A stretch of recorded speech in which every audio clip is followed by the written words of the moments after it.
Então, bom dia, pessoal. Meu nome é Ana, eu sou biomédica e gerente da qualidade aqui do Laboratório Werner e eu vim passar para vocês, então, o treinamento para a realização do teste rápido de Covid-19 GG e IgM.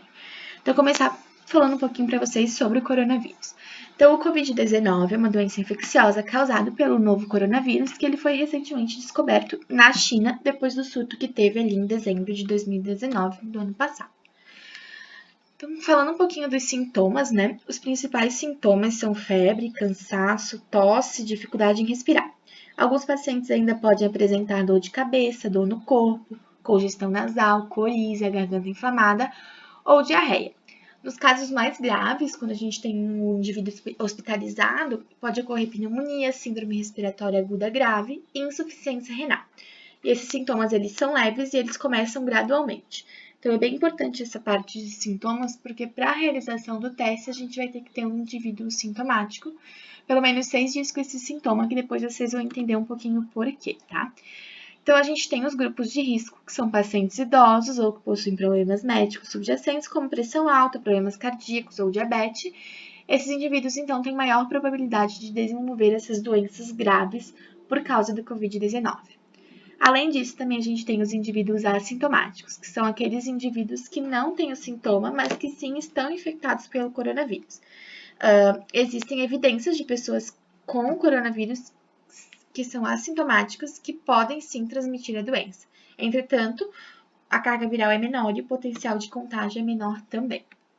Então, a transmissão da doença se dá principalmente pelas vias respiratórias, através de gotícula de nariz ou de boca com outros indivíduos infectados, ou também por contato físico com pessoas e superfícies contaminadas. O período de incubação do vírus ele fica em torno de 1 a 14 dias, tá? De uma forma geral, então, a transmissão ocorre apenas enquanto persistirem os sintomas. É possível sim a transmissão viral após a resolução dos sintomas, mas a duração do período de transmissibilidade é desconhecida. Então, durante o período de incubação, os casos assintomáticos não são contagiosos. Então, explicando um pouquinho para vocês agora dos estágios de infecção e da produção de anticorpos, para vocês poderem entender o princípio do teste, tá? Então, a gente tem ali no dia 0, o paciente foi infectado. Então, ele demora mais ou menos de 3 a 5 dias, né? 8 dias ali para estar surgindo os sintomas. Então, ali no 4º dia, o paciente começou a sentir febre, apresentou os sintomas, e a gente começa então a produção de um anticorpo IgM, que é um anticorpo de infecção recente. E ele pode ser detectado no sangue do paciente de 3 a 5 dias após a infecção. Por isso que a gente pede para esperar para até 6 dias depois de aparecer os sintomas, para a gente ter essa produção de anticorpo, para a gente conseguir detectar no teste. Senão a gente não detecta no teste essa produção desse anticorpo, e daí a gente fala que o paciente é negativo, só que na verdade é porque a gente não aguardou esse período de formação de anticorpo, tá? Então a gente tem que cuidar um pouquinho com isso, porque a partir disso a gente pode ter sim um resultado falso negativo por causa dessa produção de anticorpo, tá? Então, depois do 8º dia, a gente começa a produzir, então, o anticorpo IgG, que é um anticorpo de memória, tá? Então, a gente começa a produzir a partir do 8º dia de infecção. Aqui a gente tem a presença, então, do anticorpo IgG e do anticorpo IgM, tá? Quando a gente tá nessa parte da infecção aqui, do 8º ao 28º dia. Depois a gente tem só a presença do anticorpo IgM. A presença do anticorpo IgM, ele está associado à imunidade, tá? Então, a gente acredita que a presença somente do anticorpo IgG pode estar caracterizando a imunidade do meu paciente, tá? E daí, eu posso ter uma reinfecção, produção de IgM novamente, juntamente com o IgG de memória do paciente, desse anticorpo, tá?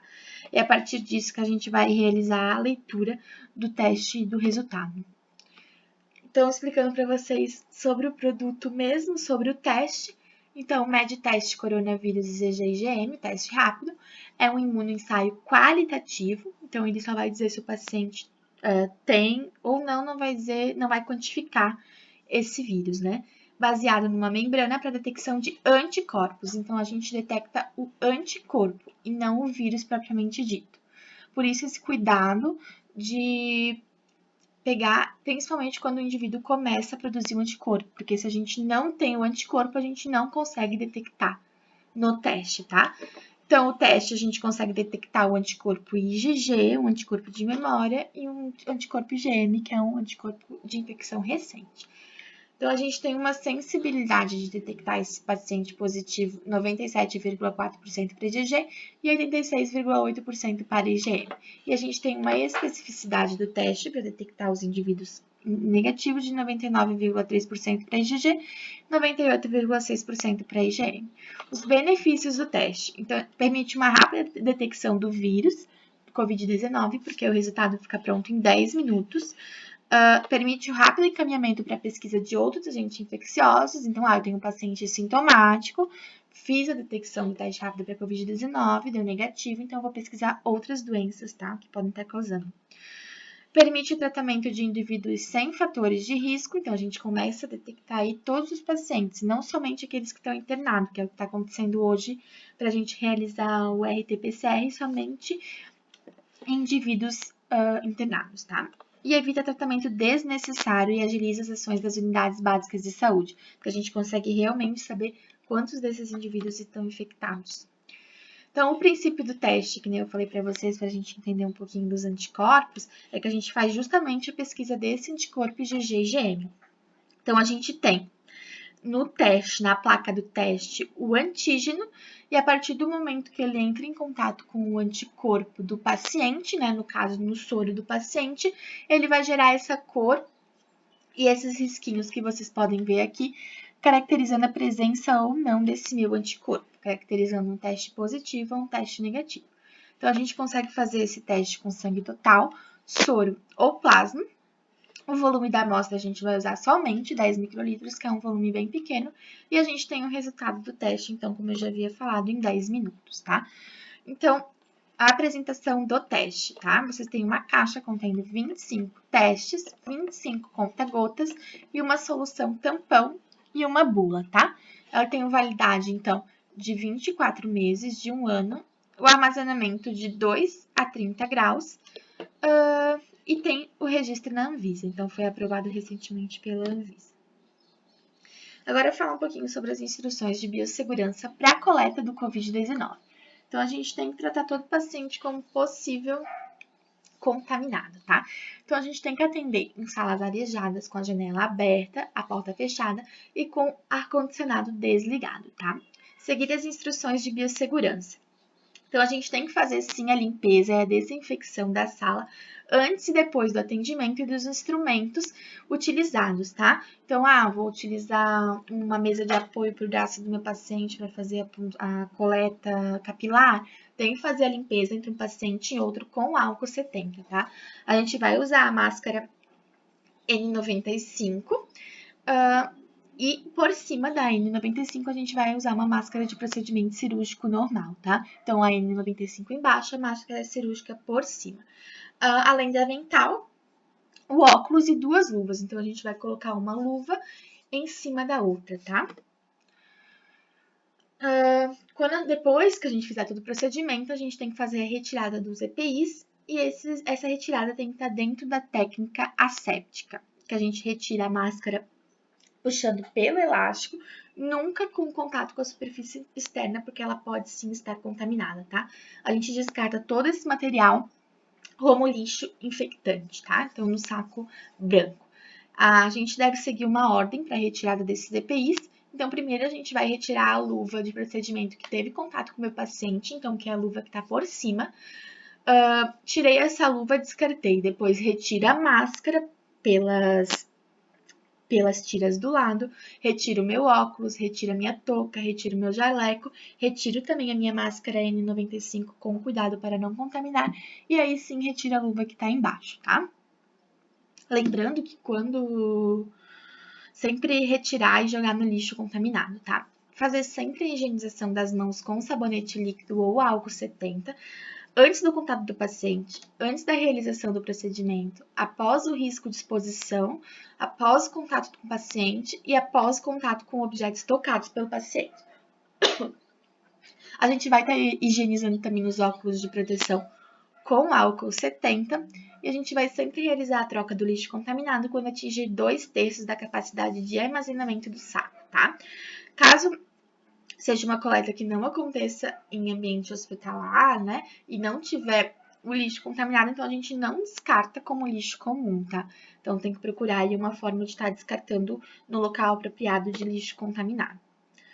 Agora falando um pouco mesmo da realização do teste, tá? Então a gente sempre vai deixar o teste entrar em temperatura ambiente se ele estiver refrigerado, tá? Então a gente armazena a caixa do teste na geladeira e quando a gente for realizar o teste, então a gente deixa ele atingir a temperatura ambiente, tá? Então, a gente remove o dispositivo da embalagem e a gente tem que usar esse dispositivo dentro de 1 hora depois que a gente retira da embalagem. Então, não retirar da embalagem se eu não for usar, tá? Então, pedir para o paciente lavar as mãos antes da realização do teste, ou a gente faz asepsia com um algodão em álcool 70. Deixa secar, a gente nunca seca, deixa o álcool evaporar sozinho, tá? Massageie a mão sem tocar no dedo da punção. Pulsiona o dedo com uma lanceta, tá? Limpa o primeiro sinal de sangue com o auxílio do magase, depois massageia de novo para a gente conseguir formar a gota de sangue, que é o que a gente vai utilizar para o nosso teste, tá? Então, o teste tem um conta-gotas que vem junto e a gente vai preencher o conta-gotas com a amostra, então com o sangue ali que a gente coletou do paciente capilar, até a linha de preenchimento do conta-gotas que tem uma marca. Então, é aproximadamente 10 microlitros, é bem pouquinho. Depois disso, a gente transfere essa amostra para o poço da amostra do dispositivo do teste. Então, o teste tem um poço exclusivo para colocar a amostra. Depois eu vou estar mostrando para vocês. Em seguida, a gente adiciona 2 gotas do tampão no pocinho do tampão. E daí a gente inicia o cronômetro, tá? 10 minutinhos. Cuidados, tá? Evite a formação de bolhas de ar no poço de amostra. Por quê? Se eu estiver aspirando o ar, eu não vou estar aspirando o sangue, meu teste pode dar, sim, inválido, tá? Muito importante colocar bem certinho a amostra no pocinho de sangue e o tampão no pocinho da solução tampão. Então, eu vou mostrar para vocês. Muito importante também que o tempo seja cronometrado corretamente. Então, são 10 minutos. Se é 10 minutos, é 10 minutos. Se eu colocar menos, eu posso estar liberando um resultado falso negativo. Se eu deixar mais, eu posso estar liberando um resultado falso positivo. Então, são 10 minutos, são 10 minutos. O máximo ali que o fabricante permite são 20 minutos, mas o ideal 10 minutos, tá? Então, ó, explicando para vocês. Coletei, então, o sangue do meu paciente aqui. Então, 10 microlitros, né, até a linha do preenchimento do conta-gotas. Desprezei no local indicado como sangue, S. Então, aqui no S vai o sangue do meu paciente. Coloquei 2 gotas da solução tampão, que é um buffer, no Bzinho. Então, aqui o sangue, aqui o buffer. Espero os 10 minutos, vai correr e vai aparecer as linhazinhas que vão caracterizar, então, o resultado do meu teste. Então, aqui o passo a passo. Então, coletei ali com o conta-gotas, coloquei o sangue no sangue, o buffer no buffer, esperei os 10 minutos correr, e depois vi o resultado do meu teste. Interpretando resultados agora. Então, eu posso ter um resultado IgG e IgM reagente. Então, tem uma listrinha no IgM, tem um risquinho no IgG. A gente fala que é um resultado IgG e IgM reagente. Sempre tenho que ter a lista do controle, tá? Por quê? Porque isso indica que o meu teste está funcionando.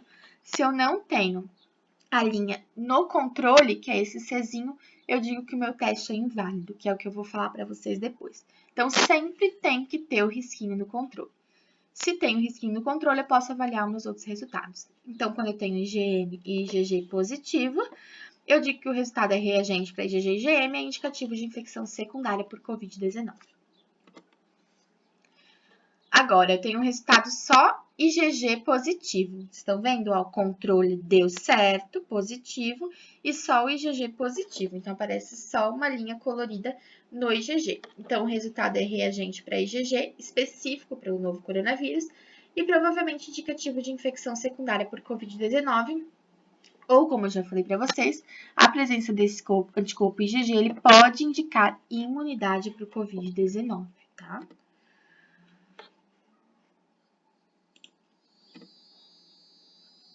Então, quando eu tenho só um risquinho no IgM agora, então, o controle deu o risquinho tudo certo, meu teste é válido, e um resultado reagente para IgM, tá? O resultado, então, é reagente para IgM específico para o novo coronavírus e é indicativo de infecção primária por Covid-19, então, uma infecção recente por Covid-19.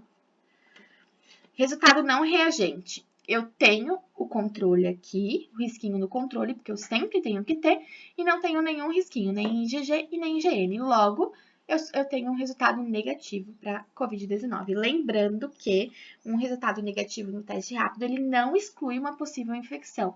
Por quê? Porque aqui no teste rápido a gente está avaliando produção de anticorpo. Se eu não esperei o tempo necessário para o meu corpo produzir o anticorpo, eu vou ter um resultado negativo que nem sempre pode ser real. Então, eu vou ter um falso negativo.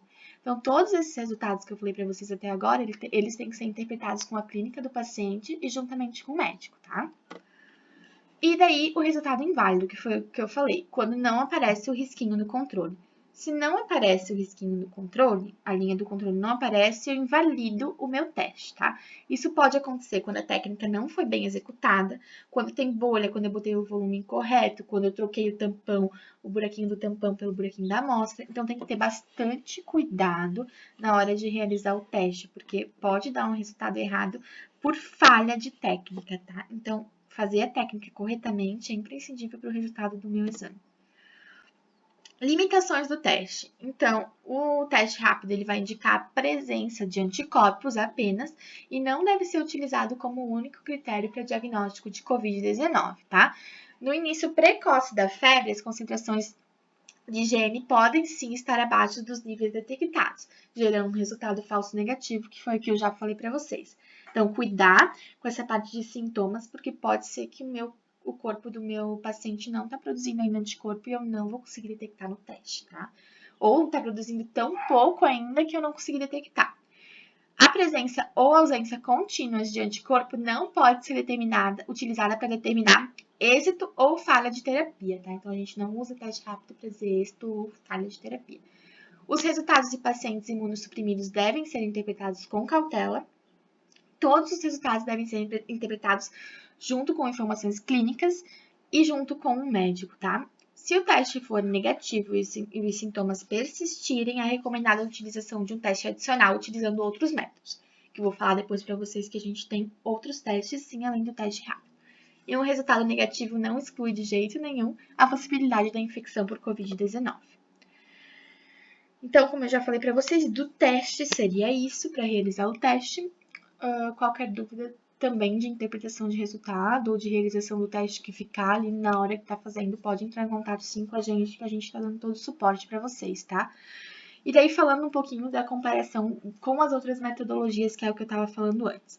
Então, a gente tem, sim, a técnica de biologia molecular, que é o RT-PCR, onde a gente pesquisa literalmente o RNA do vírus, tá? Então, a gente vai estar pesquisando o material genético, então o próprio vírus. Esse é um teste quantitativo e ele é o método padrão ouro para detecção de Covid-19, porque sim, ele consegue detectar a presença do vírus, tá? Esse exame está disponível também no mercado, só que a gente sabe que a gente está com problema de repasse desses testes pela alta demanda, por isso que o uso do teste rápido ele é bem importante para a gente conseguir testar o maior número de pessoas possíveis. A gente tem a técnica de imunocromatografia, que é o que a gente está realizando hoje, né, com o nosso teste, que a gente vai estar procurando, então, o anticorpo, né, e não o vírus propriamente dito, e sim a presença do anticorpo pela revelação do imunocomplexo antígeno-anticorpo. Então, esse é um teste qualitativo, que eu falei para vocês no começo, e é um dos testes que a gente está usando. E depois a gente tem também uma outra metodologia que a gente chama de imunofluorescência, que também vai procurar a concentração do anticorpo, tá? Só que daí esse teste ele precisa de um aparelhinho para conseguir medir a intensidade da luz fluorescente que é gerada. Então, não é o que a gente usa aqui. A gente usa a imunocromatografia, que a gente consegue ver certinho a olho nu. Então é isso aí. Então, reforçando de novo, qualquer dúvida, vocês podem estar entrando em contato com a gente, pra gente estar dando todo esse suporte. Qualquer dúvida que ficar também, não deixem de perguntar, porque a realização do teste, propriamente dito, ainda técnica, é imprescindível para o resultado que a gente vai estar liberando, então, para o nosso paciente, para o diagnóstico do nosso paciente e para o prognóstico dele. Muito obrigada e tenham um bom dia.